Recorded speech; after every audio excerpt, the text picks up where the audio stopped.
আলহামদুলিল্লাহ,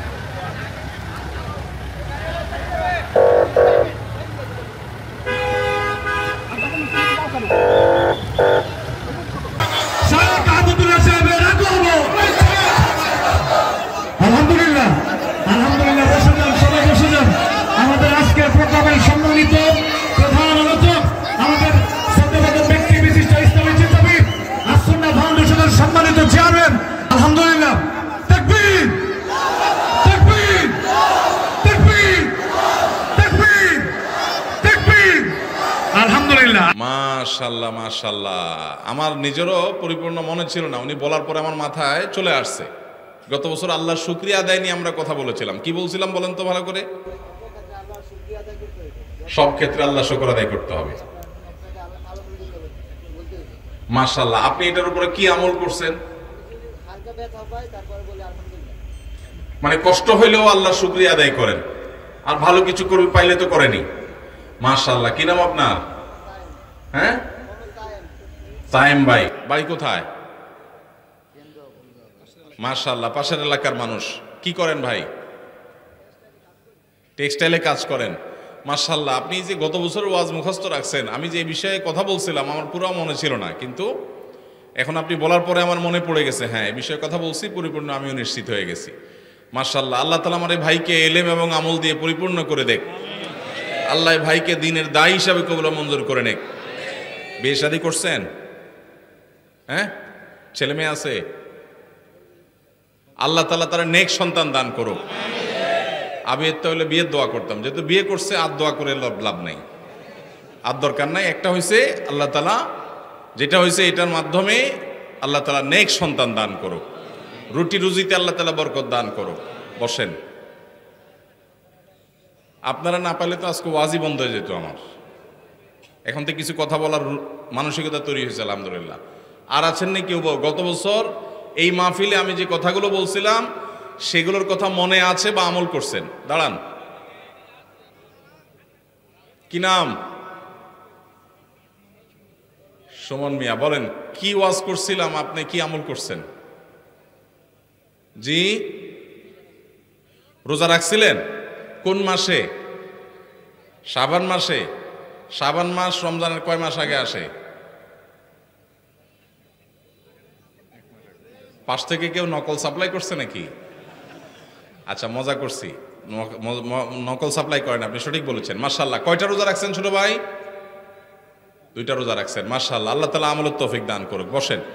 ভালো লাগলো যে আরেক ভাইও আমল করেছেন, আরো হয়তো কিছু ভাই আমল করেছেন। মাশাআল্লাহ, এটা একটা ভালো দৃষ্টান্ত। আর কি বলছিলাম? বান্দার হক নষ্ট করার ব্যাপারে এটা আলহামদুলিল্লাহ অনেকেই আলোচনাটা মনে রাখছে, এবং এখনো এই পুরো বছর ঘুরে ঘুরে এই প্রশ্ন উত্তরটা সবার মনে আছে। এটার উপরে কি আমল হয়েছে সেটা বলেন। ওই ভাই বলেন।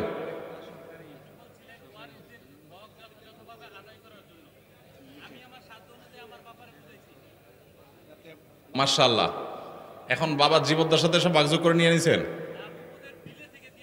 ও আচ্ছা, বাবা দাদার হক যেন দেয়, এই দাদার সম্পদ থেকে ফুপুদের হক যেন দেয়। তো বাপে কি আমল করছে? বাড়িটাও দেওয়ার চেষ্টায় আছেন। মাশাআল্লাহ, দেখেন সারা দেশের সম্পদ লুট করার লোক পাবেন। ওয়াজ মাহফিলগুলো থেকে আল্লাহর এরকম বান্দারা তৈরি হয় যারা নিজের সম্পদ, অন্যের অধিকার, ফুপুর অধিকার, দাদার সম্পদে এটা ভাগ দেওয়ার জন্য বাপের উল্টা বুঝায়া সমঝাইয়া সেটা তাদেরকে দেওয়ার ব্যবস্থা করে। আলহামদুলিল্লাহ। কি নাম আপনার? কাউসার ভাই। আপনি কি এটা গত বছর আলোচনা থেকে উদ্বুদ্ধ হয়েছেন নাকি নিজে থেকে অন্য কোনো কারণে? গত বছর আলোচনা থেকে। মাশাআল্লাহ, গত বছর আমরা বান্দার হক সম্পর্কে বলেছিলাম, অন্যের হক মারা সম্পর্কে বলেছিলাম, আরো কিছু বিষয় আলোচনা উঠে এসেছে, প্রশ্ন উত্তরে উঠে এসেছে। মাশাআল্লাহ, বসেন আপনি। জাযাকাল্লাহ খাইর। আর কোন আল্লাহর বান্দা আছেন যে গত বছরের কোনো রিপোর্ট শোনাবেন যে আমল আপনার ভিতরে এটা আসছে ওইটা আসছে, এরকম বলার মতো কেউ আছেন? ঠিক আছে, আমার মনে হয় এই পর্যন্ত আমরা রাখি। এই দৃষ্টান্তটা আমাদেরকে মনে রাখতে হবে যে যে ভাইগুলো আমল করেছেন, একটা পয়েন্টের উপরেই হোক না কেন যে আমল করেছেন, এটাই হলো প্রকৃত ওয়াজ শোনা। যে ওয়াজ শুনবো কিছু জানা এবং মানার জন্য। ওয়াজ শুনলাম, হুজুরের চেহারা দেখে চলে গেলাম, আমল করলাম না, ফজর নামাজটাও জামাতে পড়া হলো না, এই ওয়াজ শোনার 2 পয়সার কোনো মূল্য আছে? কোনো মূল্য নাই। আল্লাহ আমাদের ভাইদের সবাইকে আমলের নিয়তে ওয়াজ শোনার তৌফিক দান করুন। সবাই আমলের নিয়তে শুনবেন তো ইনশাআল্লাহ। গত বছর যারা এই মাহফিলে ছিলেন আবার এই বছরও আছেন, এরকম যারা আছেন একটু হাত তোলেন। মাশাআল্লাহ, হাত নামান।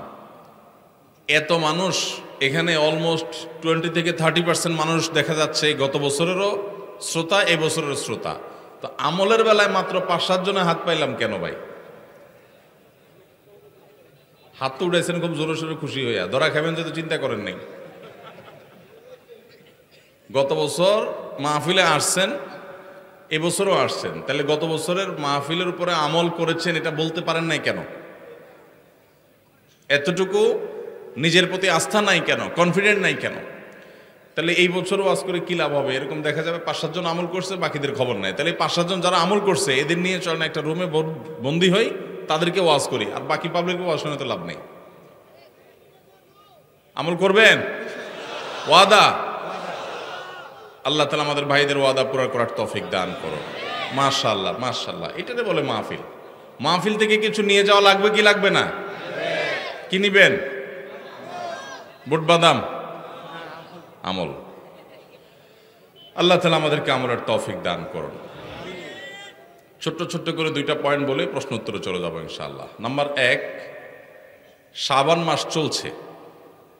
এই শাবান মাসের একেবারে শুরুর দিকে আমরা আছি। রমাদান মাস আর কয়েকদিন পরে ইনশাআল্লাহ শুরু হয়ে যাবে। শাবান মাসে আমাদের প্রিয় নবী সাল্লাল্লাহু আলাইহি সাল্লাম বেশি বেশি নফল রোজা রাখতেন।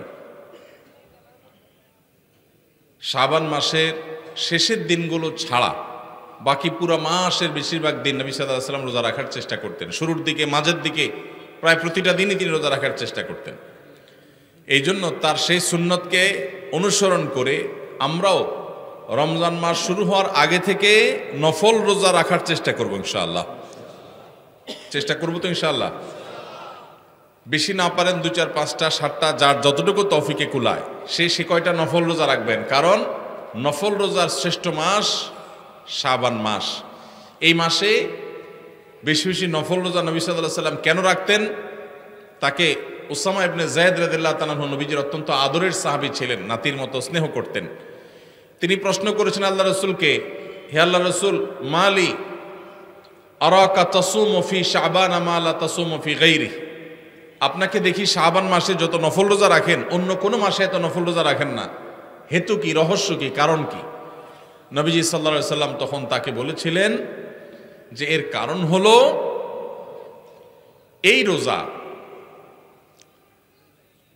এইটা এই মাসে রাখছি জন্য যে এই মাসটাতে মানুষ সাধারণত ইবাদত বন্দেগীর ব্যাপারে উদাসীনতা করে।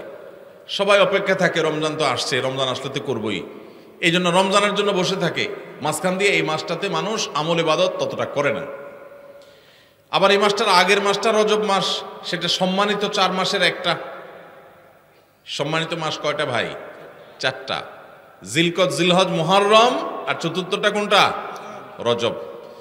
এই 4 মাসকে আল্লাহ তাআলা সম্মানিত মাস ঘোষণা করেছেন। তো নবীজি বলেছেন এই মাসটা, শাবান মাসটার আগের মাসটা হলো সম্মানিত মাস, সেজন্য অনেকে একটু ইবাদত বন্দেগীর দিকে মনোযোগ দেয়। আর পরের মাসটা রমজান মাস, সেটা তো বছরের সেরা মাস, সবাই কম বেশি ইবাদতের চেষ্টা করে। মাঝে পড়ে এই শাবান মাসটাতে আমল, ইবাদত, নেকামল এগুলোর ব্যাপারে বেশিরভাগ মানুষ মনোযোগ দেয় না। মনে করো রমজান আসলে একসাথে শুরু করবো, এখন আর কোরআন ধরে না। তো নবীজি সাল্লাল্লাহু আলাইহি সাল্লাম বলেছেন এই জন্য আমি এই মাসে নফল রোজা বেশি বেশি রাখি। কারণ যেই সময়টাতে আমল ইবাদতের পরে অন্য সবাই উদাসীন থাকে, ওই সময়টাতে আমল ইবাদতের আলাদা একটা গুরুত্ব আছে। নবী সাল্লাল্লাহু আলাইহি ওয়াসাল্লাম সেজন্য রাখতেন। আর 2 নম্বর হলো তিনি বলেছেন যাকা শাহরুন ওয়া হুয়া শাহরুন তুরফাউ ফীহিল আমালু ইলা রাব্বিল আলামিন। এই শাবান মাস হলো বছরের সেই মাস যেই মাসে বান্দার সারা বছরের আমলনামা আল্লাহর কাছে ফেরেশতারা উপস্থাপন করেন, প্রেজেন্টেশন দেন, রিপোর্ট জমা দেন। নবীজি সাল্লাল্লাহু আলাইহি সাল্লাম বলেছেন ফা উহিব্বু আন ইউরফা আমালি ওয়া আনা সাইম। তো আমি চাই আমার আমলনামা যখন আল্লাহর কাছে পেশ করা হবে আমি তখন রোজাদার যেন থাকি। আল্লাহ যখন আমার আমলনামার দিকে মনোনিবেশ করবেন তখন যেন তিনি আমাকে রোজাদার অবস্থায় পান, নেকামলের মধ্যে পান, তাহলে আমার রিপোর্ট তিনি অনুগ্রহের সাথে রহমতের সাথে দেখবেন। এই জন্য আমি এই মাসে নফল রোজা রাখি। তাহলে দুইটা কারণ পাওয়া গেল। এছাড়াও এই মাসে বেশি বেশি নফল রোজা রাখলে রমজান রোজা রাখা সহজ হয়, প্রস্তুতিমূলকভাবে প্র্যাকটিস হয়ে যায়। হঠাৎ করে রমজান রোজা শুরু হয়ে গেলে অনেকের অভ্যাস, খাদ্য অভ্যাস একরকম থাকে, রুটিন চেঞ্জ হয়ে যায়, কষ্ট হয়। তো এই মাস থেকে কিছু কিছু রোজা রাখলে রমজান রোজা রাখাটা আপনার জন্য সহজ হবে। আমার নবীজি সাল্লাল্লাহু আলাইহি সাল্লাম এই মাসে বেশি বেশি নফল রোজা রাখতেন। আমি বেশি বেশি না পারলেও অন্তত কম কম হলেও রাখবো ইনশাআল্লাহ। একটাও রাখবেন না এই মাসে, শুধু রমজান আসলে রাখবেন ইনশাআল্লাহ। শাবানে একটাও যারা রাখবেন না নিয়ত করছেন তারা হাত তোলেন। নাই? ওয়াজ মনোযোগ দিয়ে শুনছে, বোঝা গেছে, ধরা পড়ে নাই তো। চালাক মানুষ নরসিংদীর, মাশাআল্লাহ। আমি তো ভাবছি হুদায় দুই চারজন হাত তুলে ফেলবে, কারণ ওয়াজ মাহফিলের একটা রোগ হলো বুঝাও হাত তোলে, না বুঝাও হাত তোলে। আরেক রোগ হলো এইটা, বুঝাও ঠিক বলে, না বুঝাও ঠিক বলে। এইটাও ঠিক, দেখছেন নি? এইটাও বলে ঠিক। আপনারা কি বুঝে ঠিক বলবেন না বুঝে ঠিক বলবেন? যতক্ষণ থাকবেন মনোযোগ দিয়ে শুনবেন, আগে থেকে নিয়ত করবেন যা শুনবো সেটা বাড়ি নিয়ে যাব, আমল করব, বউ বাচ্চা মা বোন অন্য সবার সাথে শেয়ার করব, চেষ্টা করে যাবে না ইনশাআল্লাহ? তাহলে এই যে শাবান মাসের নফল রোজা, এটা আমাদের সমাজের থেকে অনেক সময় অনেকটা হারিয়ে গেছে। খুব একটা রাখে না মানুষ, ওই শবে বরাতে রাখে কেউ কেউ, আর কোনো রোজা রাখার খোঁজ খবর নাই। অথচ এই মাসেই নফল রোজা বেশি বেশি রাখা দরকার। আমরা আজকে জানলাম, আমল করব। দ্বীনের ইলম যে জেনেছে সে ঠেকেছে, যে জানে নাই সে ঠকেছে। যে জেনেছে সে ঠেকে গেছে, মানে জেনে গেছে, এখন আমল না করলে তো মাইর হবে, জানি আমল করলে না কেন? তাহলে বলবেন না জানাই তো ভালো ছিল। যে জানে নাই সে ঠকে গেছে, সে কপাল পোড়া, একটা সুযোগ হাতছাড়া হয়ে গেছে। আর যে জেনে গেছে সে ঠেকায় পড়ছে, জানছে যেহেতু, এখন তাকে কি করবে? আমল করতে হবে। আমল করলে কি আমাদের লাভ না আল্লাহর লাভ? আল্লাহর কোনো ঠেকা আছে? আমরা হলাম পোলাপানের মতো। পোলাপান দেখবেন মায়েরা খাবারের বাটি নিয়ে নিয়ে পিছনে পিছনে ঘুরে, বাবা খা খা। বাবা জিকির করতে করতে বেচারের মুখ দিয়ে ফেনা উঠে যায়, ঘুরতে ঘুরতে শেষ। ছেলে খাবে না, উল্টা ঝাড়ি মারে। ভাবখানা এমন, খাইলে মায়ের স্বাস্থ্য ভালো হবে। আসলে কি তাই? মা বাবা আদর করেন, স্নেহ করেন সন্তানদেরকে, সেজন্য কষ্ট করে হলেও সন্তানকে ভালো জিনিসটা খাওয়াতে চেষ্টা করেন। যদিও আমাদের মায়েদের এই চেষ্টাটা আরো বেশি প্রশংসনীয় হবে যদি মায়েরা যতটা চেষ্টা করেন বাচ্চাকে খাওয়ানোর জন্য, এর চেয়ে বেশি চেষ্টা যদি করতেন হালাল খাবার দিচ্ছেন কিনা সেই বিষয়ে মনোযোগ দিতে, তাহলে এই সন্তান শুধু সন্তান হতো না, এটা ফেরেশতা হইতো। এই সন্তান বাবা মার সবচেয়ে বাধ্যগত সন্তান হতো। এই সন্তান নয়ন জোড়ানোর মতো সন্তান হতো। এখন আমাদের ঘরে ঘরে কুলাঙ্গার সন্তান ভরে গেছে। বেশিরভাগ ফ্যামিলিতে বাবা মার চক্ষু শীতলকারী সন্তান নাই। আজকে একটা বিশ্ববিদ্যালয়ের সাবেক ভিসি, তিনি আজকে বলছিলেন যে আমার বাবা আমাদেরকে ছোটবেলায় যখন খেলতে বের হতাম, স্কুল কলেজে পড়ার সময় বলতেন মাগরিবের আগে আগে বাসায় আসবা, এবং আমরাও সেটা আমল করতাম। এসে মাগরিবের নামাজ পড়তাম, পড়ে পড়ালেখা করতে বসতাম। আমার ছেলেকে আমি একই কথা বলছি, আমার মনে আছে আমার বাবা কি বলেছেন আর আমি কি রিঅ্যাক্ট করেছি আমি জানি। এখন ছেলেকে বললাম একই কথা, বাবা মাগরিবের আগে বাসায় আসতে হবে। ছেলে আমাকে জবাবে বলছে, কেন বাবা, কেন মাগরিব পর আসতে হবে? ওয়াই? আমার বন্ধু বান্ধব সবাই তো মাগরিব পর পর্যন্ত খেলে, কই কারো বাসা থেকে তো এত চাপ দেয় না, তুমি এত জোরাজোরি করো কেন? তো আমি তার কথা শুনে বললাম, আপনার বাবা, ওই ভদ্রলোককে বললাম, আপনার বাবা আপনাকে এত বেশি খাবার নিয়ে পিছনে পিছনে দৌড়াইতে পারে নাই, আপনি আপনার ছেলে পিছনে যতটা দৌড়াইছেন। উনি বলেন সঠিক। আমি বললাম, আপনার বাবা আপনাকে প্রতিবেলা এত মাছ গোশ খাওয়াইতে পারে নাই, আপনি আপনার ছেলেকে যত বেশি মাছ গোশ খাওয়াইতে পারছেন। আপনি একটা বিশ্ববিদ্যালয়ের ভাইস চ্যান্সেলর মানুষ, আপনি আপনার ফিনান্সিয়াল ক্যাপাসিটি খুব বেশি হওয়ার কারণে ছেলেকে শহরে রেখে যত তুলতুলে জীবন দিতে পেরেছেন, আপনার বাবা আপনাকে এতটা সুখ দিতে পারেন নাই। কিন্তু আপনার বাবার আপনি অনুগত সন্তান ছিলেন, বাবার চোখ জুড়িয়েছেন, নয়ন জুড়িয়েছেন, অন্তরকে শীতল করেছেন, আর আপনার সন্তানটা কিন্তু আপনার অন্তরকে শীতল করতে পারে নাই। প্রবলেমটা কোথায়? আমরা যারা আমাদের বয়সী যারা আছেন এখানে, বা আরো যারা সিনিয়র মুরব্বীরা আছেন এখানে 45, 50 বা আরো উপরে, আমাদের অনেকের বাবা মা 3 বেলা ভালো করে খাবার দেওয়া আমাদের জন্য, আমাদেরকে তাদের জন্য কষ্টকর ছিল। কিন্তু এরপরেও আমরা বাবা মার প্রতি এতটা অনুগত, বাবা মাকে আমরা অনেক ফিল করি, অনেক মিস করি, বেঁচে থাকলেও ফিল করি, আর মরে গেলে আরো বেশি মিস করি, ফিল করি। কিন্তু এখনকার যে আমাদের সন্তানরা, এই সন্তানরা আমাদের বাবা মা আমাদের জন্য যতটা করতে পেরেছেন, এদের জন্য আমরা 3 গুণ করার পরও তারা আমাদের বাবা মার প্রতি আমরা যতটা অনুগত, আজকালের সন্তানরা আমাদের প্রতি ততটা অনুগত না। কারণটা কি ভাইরা আমার? সবই তো দিয়েছি, সবই দিয়েছি। আমার বাবা মা যা দিতে পেরেছে আমি তার চেয়ে বেশি দিয়েছি। তাহলে কৃতজ্ঞতা আদায় করতে গিয়েও তো অন্তত আমি আমার বাবার মধ্যে যতটা অনুগত, সন্তান আরো বেশি অনুগত হওয়ার কথা ছিল, কিন্তু হচ্ছে না। এর কারণ কি? এর কারণ বিশ্লেষণ করা অনেক লম্বা আলোচনার ব্যাপার। একক কোনো কারণ এখানে বলা কঠিন, অনেকগুলো কারণ রয়েছে। এর ভিতরে একটা কারণ হলো আমাদের এই সমাজ ব্যবস্থা, এটা পশ্চিমা সংস্কৃতি দ্বারায় এত বেশি প্রভাবিত হয়ে গেছে যে আমাদের সন্তানরা এখন তারা এদেশীয় সংস্কৃতি, এদেশে মানুষের কৃষ্টি, কালচার, সভ্যতা, এদেশের মানুষের তাহজিব, তামাদ্দুন এবং অ্যাজ এ মুসলিম ইসলামের যে কৃষ্টি কালচার, সেই জায়গা থেকে অনেক দূরে সরে গেছে। আমাদের তরুণদের একটা বড় অংশ তারা বিপদগামিতার দিকে চলে গেছে।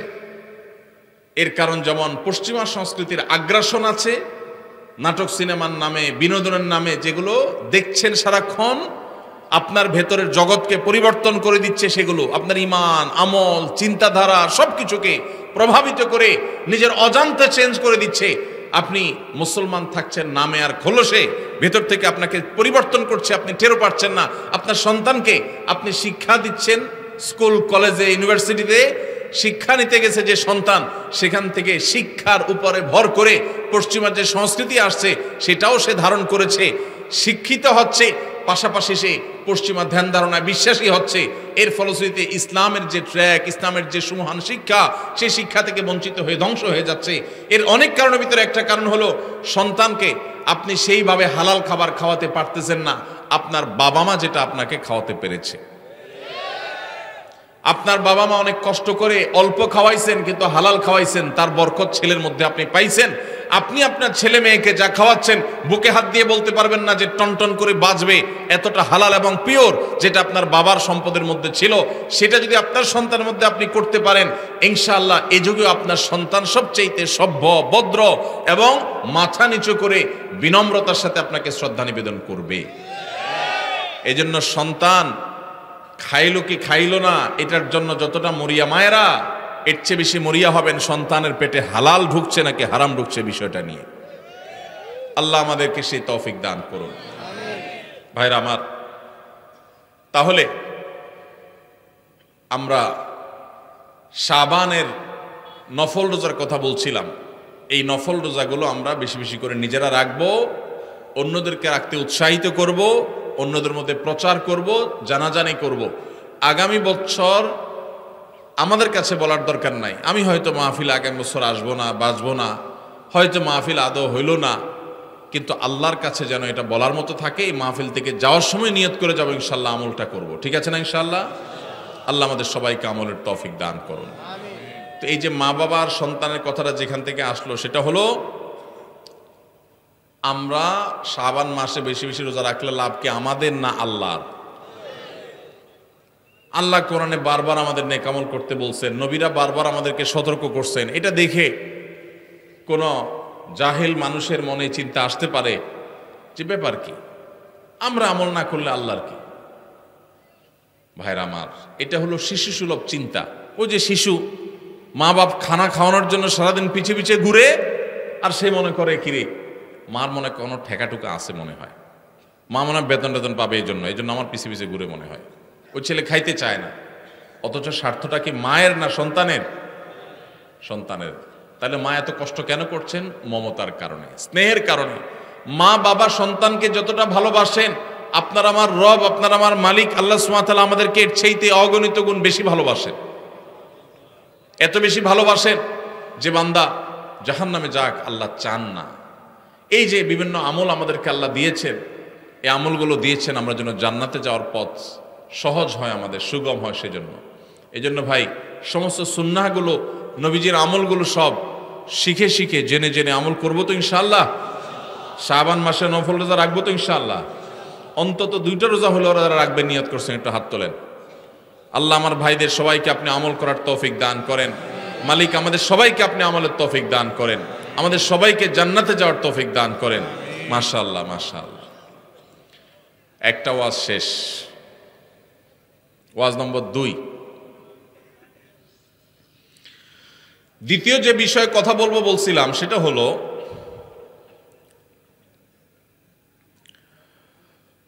আল্লাহ রাব্বুল আলামিন আমাদের জন্য যে সমস্ত বিষয়গুলোকে ফরজ করেছেন, ফরজ, এর মধ্যে একটা হলো আমাদের মৃত্যুর পর আমাদের সম্পদে আমাদের রক্ত সম্পর্কীয় আত্মীয়দেরকে এক একজনকে এক এক হিস্সা বা অংশ আল্লাহ তাআলা নির্ধারণ করে দিয়েছেন কোরআনে। জানেন তো আপনারা কোন সূরায় করেছেন? সূরায়ে নিসা। কোরআনের সবচেয়ে বড় আয়াত, সবচেয়ে দীর্ঘ আয়াত। আল্লাহ রাব্বুল আলামিন যে বিষয় বলতে গিয়ে নন স্টপ বলে তারপরে দাঁড়িয়ে দিয়েছেন, অনেক দূরে গিয়ে পুরো বিষয় বলে শেষ করে তারপর দাঁড়িয়ে দিয়েছেন। সেই সবচেয়ে দীর্ঘ আয়াত কোরআনে যে বিষয়টার উপরে, সে বিষয়টা কিন্তু নামাজের বিষয় না, সেটা রোজার বিষয় না, সেটা যাকাতের বিষয়ও না। সেটা কোন বিষয়? পরিত্যক্ত সম্পত্তির বন্টনের বিষয়। মা বাবা, স্বামী স্ত্রী, ভাই বোন, কারণ মৃত্যুর পর তার সম্পদে কার কি হক আছে, কে কতটুকু পাবে, এ বিষয়ে আল্লাহ তাআলা বর্ণনা করেছেন। বর্ণনা করে আল্লাহ তাআলা বলেছেন ফরিদাতাম মিনাল্লাহ, তোমাদের রেখে যাওয়া সম্পদে কার কতটুকু ভাগ আছে না আছে, এই সব বন্টন আল্লাহ তাআলা করে দিয়েছেন। কে করে দিয়েছেন? আল্লাহ বলেছেন ফরিদাতুম মিনাল্লাহ, এটা আল্লাহর বন্টন, আল্লাহর নির্ধারণ, আল্লাহর পক্ষ থেকে এটা ফিক্সড করা হয়েছে। আমরা কেউ মনে করতে পারি আল্লাহ বলেছেন অমুকরে এতটুকু দিতে, সে তো আমার কোনো কাজে আসে না, আমার তো বরং তমুক বেশ কাজে আসে, তাহলে তারা একটু বাড়াই দিতে চাই আমি। মানে আল্লাহ যেভাবে দিতে বলেছেন, আমার যুক্তি বুদ্ধি দিয়ে আমি সেটাকে পরিবর্তন করতে চাই, এই যে একটা প্রচেষ্টা আমাদের অনেকের মধ্যে আছে, আল্লাহ রাব্বুল আলামিন সেই সম্পর্কে বলেছেন আবাউকুম ওয়া আবনাউকুম লা তাদরুনা আইয়ুহুম আকরাবু লাকুম নাফআ, তোমাদের বাপ দাদা, তোমাদের সন্তান সন্ততি, এর ভিতরে কে তোমাদের বেশি কাজে আসবে, বেশি উপকারে আসবে, তোমরা কেউই জানো না। আল্লাহ যা নির্ধারণ করে দিয়েছেন সেটা অনুযায়ী বন্টন করো। তোমার বিবেক বুদ্ধি প্রসূত বন্টন করতে যাবে না, আল্লাহ নির্ধারণ অনুযায়ী দাও, তোমার বুঝে আসুক আর না আসুক। এই ফরজ। বহু দাড়ি পাকা মুরব্বী আছেন, বহু সিজদা করতে করতে কপালে দাগ ফেলে দেওয়া মানুষ আছেন, বহু নিয়মিত তাসবিহ তেলাওয়াত করা নফল আমল করা মানুষ আছেন, বহু নফল রোজা ফরজ রোজা রাখা মানুষ আছেন, বহু দান সাদকা করা মানুষ আছেন, বহু হজ ওমরা নিয়মিত করা মানুষ আছেন, যারা এই ফরজ আদায়ে গাফিলতি করেন, উদাসীনতা এবং অবহেলা করেন, এবং তারা এই কারণে আল্লাহর খাতায় ফাসিক নাম তাদের উঠে গেছে। দুনিয়ার মানুষ তাদেরকে হাজী সাহেব বলে, গাজী সাহেব বলে, শেখ সাহেব বলে, মাওলানা সাহেব বলে, মুফতি সাহেব বলে, সভাপতি সাহেব বলে, সেক্রেটারি সাহেব বলে, অথচ এই সাহেব আল্লাহর খাতায় ফাসিক। কারণ সে তার বাবার সম্পদে, তার দাদার সম্পদে আল্লাহ তাআলা যাকে যতটুকু হিস্সা দিতে বলেছেন সেটাকে পাই পাই করে আল্লাহর নির্দেশ অনুযায়ী বন্টন করে নাই। সে নিজের খেয়াল খুশি মতো বন্টন করেছে, খেয়াল খুশি মতো ভাগ করেছে, খেয়াল খুশি মতো দখল করে নিয়েছে। আল্লাহর নির্ধারণের এই ফরজের সে মূল্য দেয় নাই। এই কারণে এই সমাজের বহু দাড়ি পাকা মানুষ জাহান্নামে যাবে। ভাইরা আমার, আমরা অনেকেই আছি থোক 10-20-50 হাজার টাকা মাহফিলে দিতে পারি, অনেকেই আছি মসজিদ মাদ্রাসা 20-50 হাজার টাকা দান করতে আমাদের কোনো আপত্তি নাই। আপত্তি কোন জায়গায়? আপত্তি হইল আমার বাবা দুনিয়া থেকে চলে গেছেন, এখন বাবা যা রেখে গেছেন জমি জমা স্থাবর অস্থাবর সম্পদ ব্যাংক ব্যালেন্স টাকা পয়সা যা যা আছে এগুলো থেকে ভাগ করে কাকে দিতে হবে? আমার ওই বোনটাকে দিতে হবে, ভাইটাকে দিতে হবে, সবাইকে যার যারটা দিতে হবে। এটা দিতে আমাদের খুব কলিজা লাগে, আছে না নাই? দান করতে তার কোনো অসুবিধা নেই, কারণ দান তো 20-50 হাজার করতেছে, কিন্তু বাবার সম্পদটা দিতে কার্পণ্য করে, গড়িমসি করে, আছে না নাই? এই সমাজে যদি আপনি এ ক্লাসের মুসলমান দেখতে চান, খাঁটি মুসলমান যদি দেখতে চান, আসল মুসলমান যদি দেখতে চান, যেই মুসলমান শুধু সহজ আমল করে না, কঠিন আমলগুলোকে বুক চিতিয়ে বুক উঁচু করে করতে চায়, সেই মানুষগুলো হলেন তারা যারা বাবা মায়ের সম্পদে বা নিজেদের রক্ত সম্পর্কীয় আত্মীয় স্বজনদের সম্পদে যার যতটুকু হিস্সা আছে, কোরআন আল্লাহ তাআলা যতটুকু যাকে দিতে বলেছেন তাকে হিসেব করে পাই পাই করে ততটুকু দেয়, বিন্দু মাত্র বেশ কম করে না। এই মানুষগুলো হলো এই সমাজের সবচেয়ে ক্রিম মুসলমান, সবচেয়ে এলিট, সবচেয়ে এ ক্লাসের আপার ক্লাসের মুসলমান। আপনারা আপার ক্লাসের মুসলমান হওয়ার চেষ্টা করবেন ইনশাআল্লাহ। মুরব্বীরা যারা আছেন, বাবাজিরা ভালো আছে যারা আছেন, আপনাদের বলছি সন্তানদেরকে ওসিয়ত করে যাবেন, ইসলাম নিয়ে এসে সেখানে লিখবেন রীতিমতো যে আমি মারা গেলে আমার সম্পদে কোরআন হাদিস যেভাবে বলেছে তোমরা ভাই বোনরা ঠিক সেভাবে পাই পাই করে হিসাব করে ওইভাবে বন্টন করবা, খবরদার এর কম বেশ করবা না।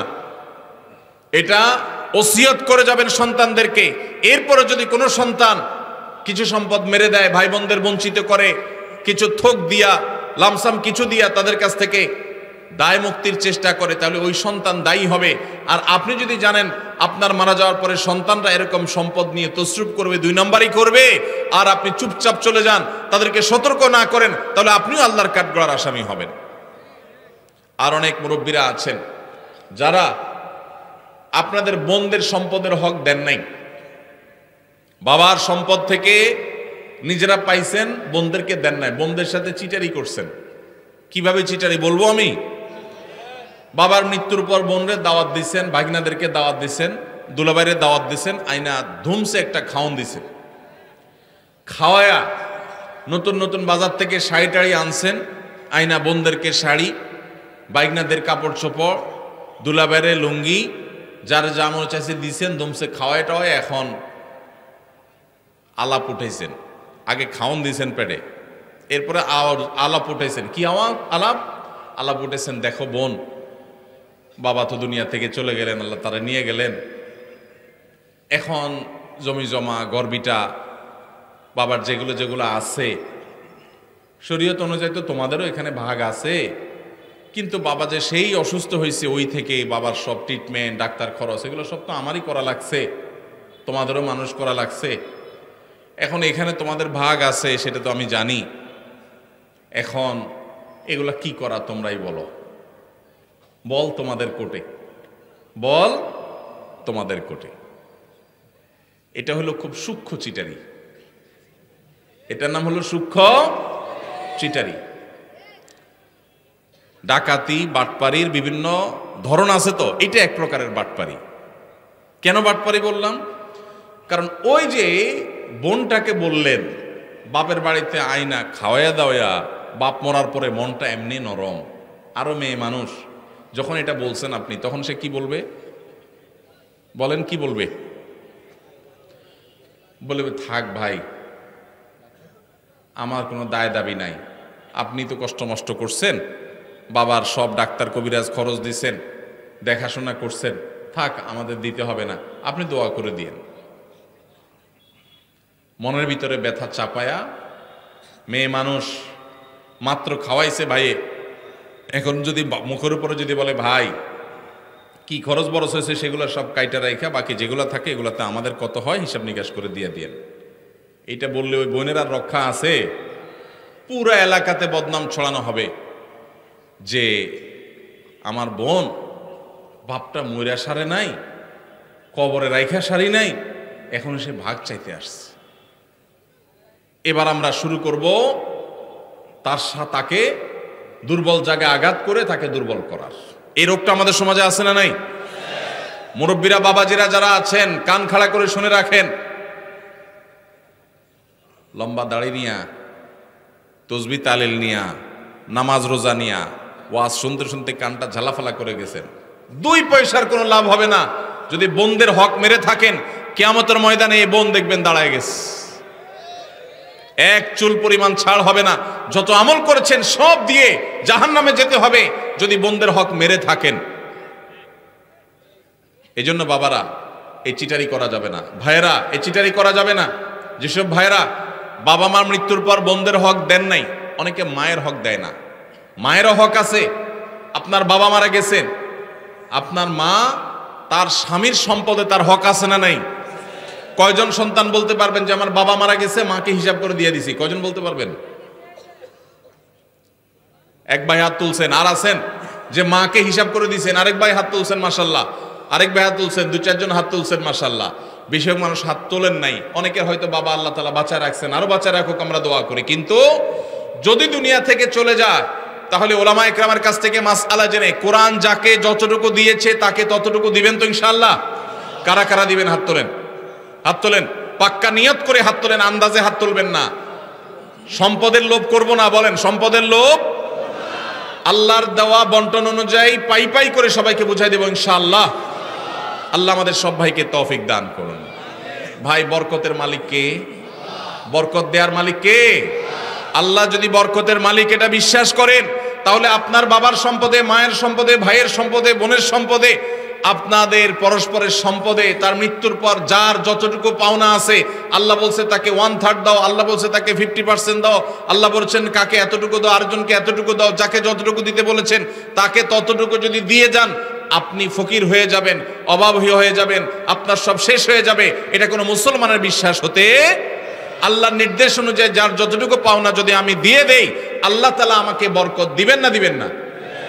আর আল্লাহ যখন বরকত দেন তখন অল্পতে অনেক হয়ে যায়, আর আল্লাহ যখন বরকত দেন না তখন পাহাড় পরিমাণ সম্পদ থাকলে মানুষ অভাবী আর ভিখারি থাকে। ভাইরা আমার, আল্লাহ সম্পদও দিয়ে দেয়, আবার ক্যান্সারও দিয়ে দেয়। দেয় না? দেয় না?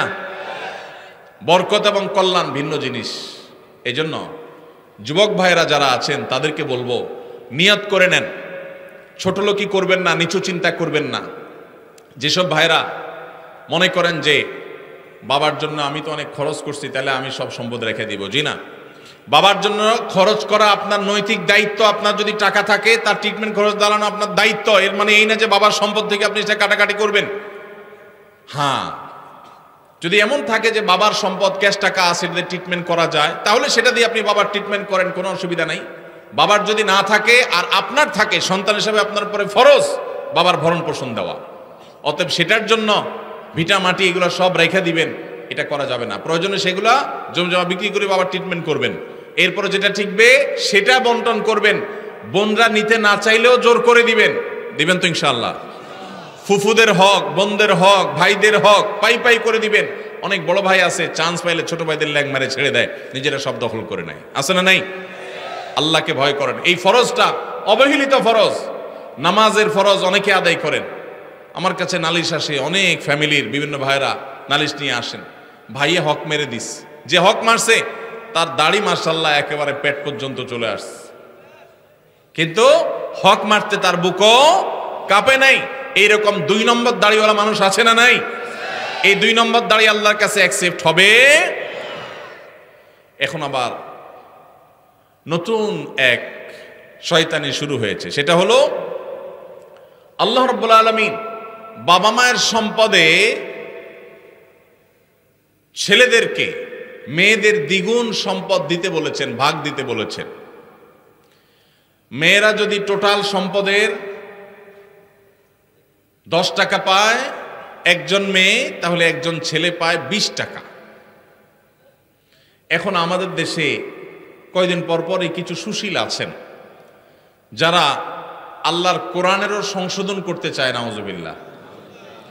তারা দাবি তোলে যে সমান অধিকার দিতে হবে, এবং সমান অধিকার কথাটা শুনতে বেশ সুন্দরই শোনা যায়। ভালোই লাগে। আমরা অনেকে বিভ্রান্ত হয়ে যাই। তাই তো একই বাবার সন্তান হয়ে মেয়ে যদি এক আনা পায়, ছেলে কেন 2 আনা পাবে? ছেলেও সন্তান, মেয়েও সন্তান, তাহলে মেয়ে 1 আনা পাবে, ছেলেও 1 আনা পাবে, এমন হওয়া দরকার। মেয়ে 1 আনা পাবে, ছেলে 2 আনা পাবে, এটা কেন? বাহ্যিকভাবে এটা মনে হয় বৈষম্য করেছে। ভাইরা আমার, আমরা সবাই জানি আল্লাহ রাব্বুল আলামিন যত ফ্যামিলির খরচ আছে, এসব খরচগুলো ছেলেদের উপরে বর্তাইছে না মেয়েদের উপরে বর্তাইছে? স্বামীর উপরে না স্ত্রীর উপরে? স্বামীর উপরে। কত রকমের খরচ? সব রকমের খরচ। বিয়ে করবে মেয়ের বিয়ে হবে, বিয়ের খরচ কি মেয়ের জোগাড় করা লাগে? কার জোগাড় করা লাগে? বাপের বা ভাইয়ের। ছেলে বিয়ে করবে, খরচ জোগাড় করা লাগে কার? ছেলের নিজের। আরেকজন কয় বাবার। আপনার বাবা আপনার খরচ দিছে? কপালালা মানুষ, তাহলে ভালো বাপ পাইছেন আপনি। ভাইরা আমার, বিয়ের খরচ কে দেয়? ছেলেদের নিজেরা। বিয়ে করার সময় টাকা পয়সা জোগাড় করে বাজার সদাই করে বিয়ে শাদী করলো। শ্বশুরবাড়ি যাওয়ার সময় নতুন বউরে নিয়ে যখন শ্বশুরবাড়িতে যাচ্ছে, মিষ্টি মন্ডা কেনার পর বিলটা কি বয়ে দেওয়া লাগে না জামাই দেওয়া লাগে? তাহলে শ্বশুরবাড়ির মিষ্টির খরচও সে দিল। আবার শ্বশুরবাড়ির বেড়ায় যখন বাপের বাড়ি আসতেছে, এখন বাপের বাড়িতে আসার সময় আবার ফলমূল যা কিনছে টিনছে এগুলোর বিল কে দেওয়া লাগে? ছেলে। তাহলে নিজের বিয়ের খরচও নিজের, শ্বশুরবাড়ির মিষ্টির খরচও ছেলের, আবার বাপের বাড়ির ফলের খরচও তার, বাসা ভাড়াটাও তার, বাজার সদাই খরচও তার, নিজের খরচ তো তার আছেই, বউয়ের খরচটাও তার, ছেলে মেয়ের খরচটাও। তাহলে খরচের বেলা সে 16 আনা, আর পাওয়ার বেলায় মেয়ের চাইতে 1 আনা বেশি। এটা থেকে ছেলেরকে আল্লাহ তাআলা অনেক বেশি দিয়ে ভাষায় দিয়েছেন, আর মেয়েদেরকে আল্লাহ তাআলা ঠকাইছেন, নাউজুবিল্লাহ। এরকম? তাহলে যে সমস্ত মাথা মোটা মানুষরা মনে করেন মেয়েদের প্রতি বৈষম্য হয়েছে, নাউজুবিল্লাহ, তারা মূলত একটা নির্দিষ্ট এজেন্ডা বাস্তবায়ন করতে চান। তারা এত গবেট না যে এই হিসাব বুঝবে না।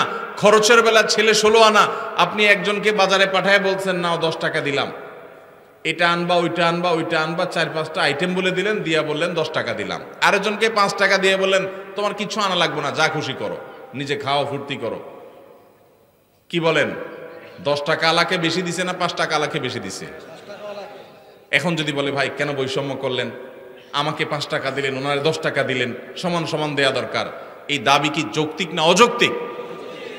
এই অযৌক্তিক দাবি বিভিন্ন সময় আমাদের সমাজে কিছু সুশীলরা, নামধারী কিছু সুশীলরা তারা তোলে। এরা কেন তোলে? আমি যদি বলছিলাম একটা দুর্বিসন্ধি আছে। সেই দুর্বিসন্ধিটা কি? আমাদের এই সাবকন্টিনেন্টে মুসলমান তো মুসলমান, আমাদের হিন্দু ভাইরা, খ্রিস্টান ভাইরা, বৌদ্ধ ভাইরা, এই অঞ্চলের সব ধর্মের মানুষদের একটা কমন কালচার আছে। সেটা কি? সেটা হলো পুরুষরা তারা বাহিরের জগৎটা দেখভাল করে, টাকা পয়সা কামাই করা, রুজি রোজগার করা, যা লাগে সব বাহিরের সব দেখে, বাজার সদাই সব দেখে, আর ভেতরের সাইডটা কে দেখে? মহিলারা দেখে। এটা হলো আমাদের সাবকন্টিনেন্টের ধর্মীয় এবং আমাদের সামাজিক কালচার। এবং এটা আমাদের কালচার বললে ভুল হবে, এটা মানব সভ্যতার শুরু থেকে চলে আসা একটা কালচার। পৃথিবীর অমুসলিম প্রধান দেশগুলো, বিশেষ করে পশ্চিম অঞ্চল, তারা এই কালচারটাকে পরিবর্তন করে ফেলেছে। তাদের সমাজে কি হয়? বাসা ভাড়া নিলে অর্ধেক খরচ জামাইয়ে দেয়, আর অর্ধেক খরচ বয়ে দেয়। জানেন তো আপনারা? বাজার সদাই সবকিছু 50% ভাগযোগ করে দেয়।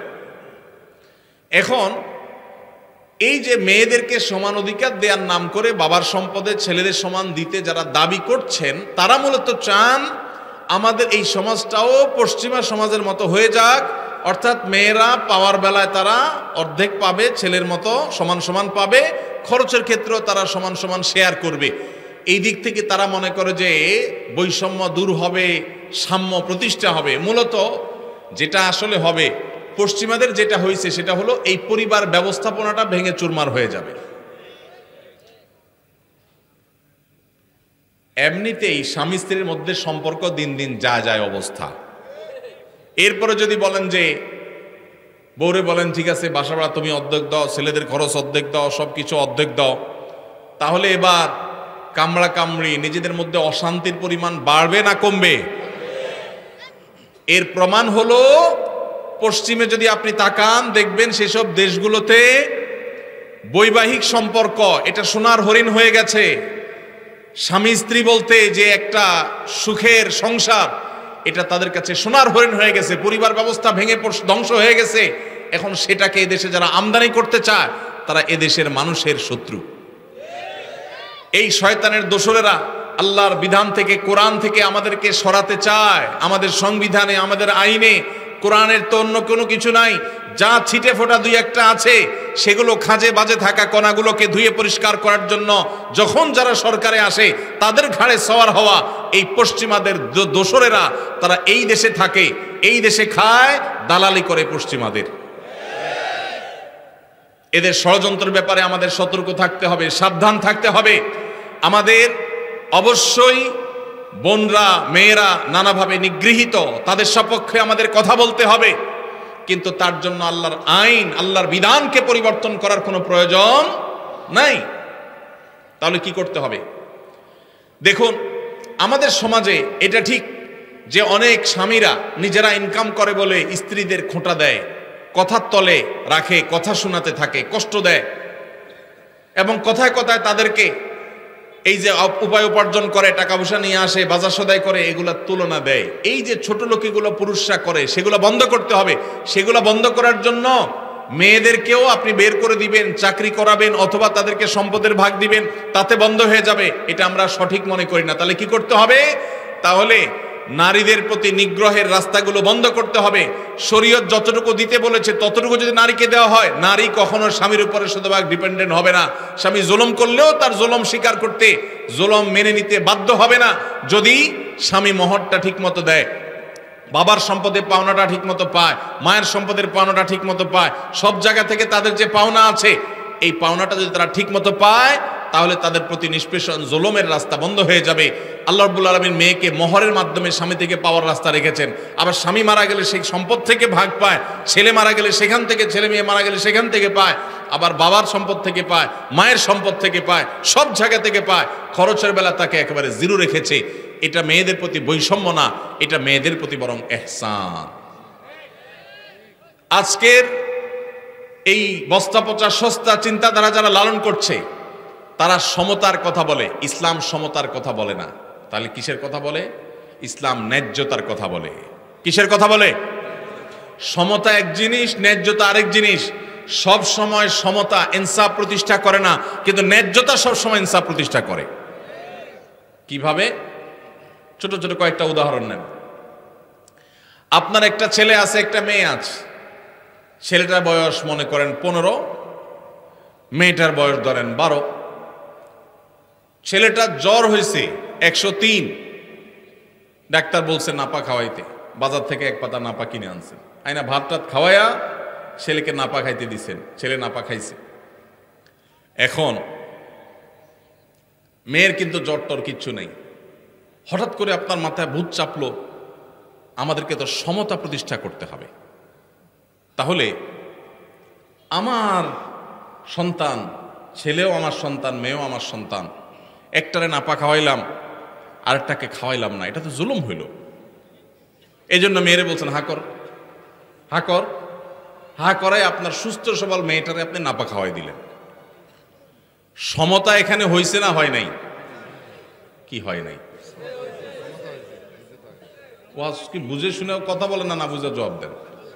সমতা হয়েছে না হয় নাই ভাই? সমতা হয় নাই?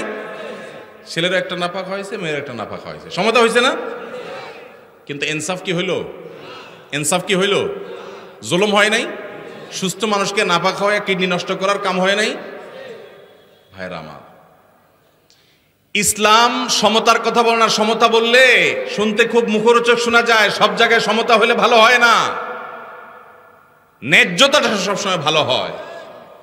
আল্লাহ ন্যায্য দিতে বলেছেন, ন্যায্য যার যতটুকু দরকার। একটা ছেলে 20 বছর বয়স, আরেকটা 10 বছর। ঈদ আসতেছে, রমজানে মার্কেটে যা কেনাকাটা করলে আমল নষ্ট হবে, এই জন্য আগে ভাগে ঈদের জামা কিনতে গেছেন। এখন যা জামা কিনে ফেলছেন, একটা পাঞ্জাবি, 2টা পাঞ্জাবি কিনছেন। যেহেতু আপনার মাথায় ভূত ঢুকছে, ওই যে পশ্চিমের ভূত, যে সমতা প্রতিষ্ঠা করতে হবে, সমান অধিকার দিতে হবে, সেজন্য কি করছেন, জামা কিনতে যায়, জামাতে কিনতে গিয়া দোকানদারে বললেন, ভাই আমারে 2টা জামা দেন, সেম ডিজাইনের, সেম কালারের, সেম সাইজের 2টা জামা নিয়ে আসলেন। আয়না 20 বছরের ছেলেরে যে পাঞ্জাবি দিলেন, একই সাইজের পাঞ্জাবি 10 বছরের ছেলেরও দিলেন। সমতা কি হইছে না হয় নাই? ন্যায্যতা কি হইছে? ইনসাফ কি হইছে? এটা ছোট ছেলের সাথে তামাশা হইছে নাকি হাদিয়া দেওয়া হইছে? তামাশা হইছে। অতএব আল্লাহর বিধানকে যদি কেউ পরিবর্তন করে তথাকথিত সমাজ সমতা প্রতিষ্ঠা করতে চায়, তাহলে সেটা দেখতে মনে হবে, শুনতে মনে হবে যে অনেক ভালো কিছু করেছে, আসলে সেটা হবে সবচাইতে ক্ষতিকর। ভাইরা আমার, এরকম শত শত উপমা দেওয়া যাবে, শত শত উদাহরণ দেওয়া যাবে, শত শত দৃষ্টান্ত দেওয়া যাবে, যেগুলো দিয়ে সাব্যস্ত করা যাবে ইসলাম ন্যায্যতার কথা বলে, সমতার কথা নয়। কোন জায়গায় একজনকে বেশি দিতে হচ্ছে, আরেক জায়গায় আরেকজনকে বেশি দিতে হচ্ছে, যেখানে যতটুকু প্রয়োজন সেখানে ততটুকু দেওয়া, এটা হলো আল্লাহর বিধান। আর মন গড়া তথাকথিত সমতা, এটা হলো মুখরোচক, শুনতে সুন্দর শোনা যায়, ভালো শোনা যায়, কিন্তু সেটা বাস্তবতা বিবর্জিত। আমরা যদি দেখি পৃথিবীর যে সমস্ত সমাজ আল্লাহর এই বিধান মতো সমাজ পরিচালনা করে না, পরিবার পরিচালনা করে না, তাদের সমাজে বাহ্যিক উন্নতির অনেক প্যারামিটারে তারা এগিয়ে গেছে, কিন্তু তাদের পরিবার ব্যবস্থাপনায়, দাম্পত্য সম্পর্কগুলোতে তারা মিসকিনের মতো অসহায় হয়ে যাচ্ছে দিন দিন। কোনো বিশ্বাস নাই, কোনো ভক্তি নাই, ভালোবাসা নাই, পরস্পরের কোনো প্রকার আন্তরিকতা নাই। আল্লাহ তাআলা আমাদের সবাইকে আল্লাহর এই গুরুত্বপূর্ণ ফরজ বিধান, কারণ মৃত্যুর পর তার সম্পদে আল্লাহ কোরআনে যাকে যতটুকু দিতে বলেছেন, আল্লাহ আমাদের সবাইকে তাকে ততটুকু দেওয়ার তৌফিক দান করুন। এর জন্য মানসিক সৎসাহস লাগে, সৎসাহস লাগে। এই দেশে মেয়েদেরকে আল্লাহ যতটুকু দিতে বলেছেন, যদি সব ভাইয়েরা বোনদেরকে দিয়ে দেয়, বাবারা মেয়েদেরকে দিয়ে দেয়, সন্তানরা মায়েদেরকে দিয়ে দেয়, স্বামীরা স্ত্রীদেরকে যদি ততটুকু দিয়ে দেয়, তাহলে মেয়েরা এমনিতেই রানীর মতো সিংহাসনে ভাসবে, মেয়েদের কোনো অভাব থাকবে না, কোনো স্বামী টাকার খোঁটা তাদেরকে দিতে পারবে না। আপনি নিজে বোনের হক দেন নাই, স্বামীর সংসারে তার মুখটা ছোট। আপনি নিজে আপনার মেয়েকে বিয়ে দিয়েছেন, অনেক টাকা খরচ হয়েছে, এই খোঁটা দিয়া সম্পদ থেকে তাকে বঞ্চিত করে দিয়েছেন, সে স্বামীর সংসারে ছোট। সব জায়গা থেকে যদি তার অধিকারগুলো সব দেওয়া হয়, তাহলে সেই সংসারে সে ছোট থাকবে না, তার হাতেও ক্যাশ টাকা থাকবে ইনশাআল্লাহ। অতএব এই ফরজটা আমরা সবাই আদায় করবো তো ইনশাআল্লাহ। আল্লাহ আমাদের সবাইকে এই ফরজ আদায়ের তৌফিক দান করুন।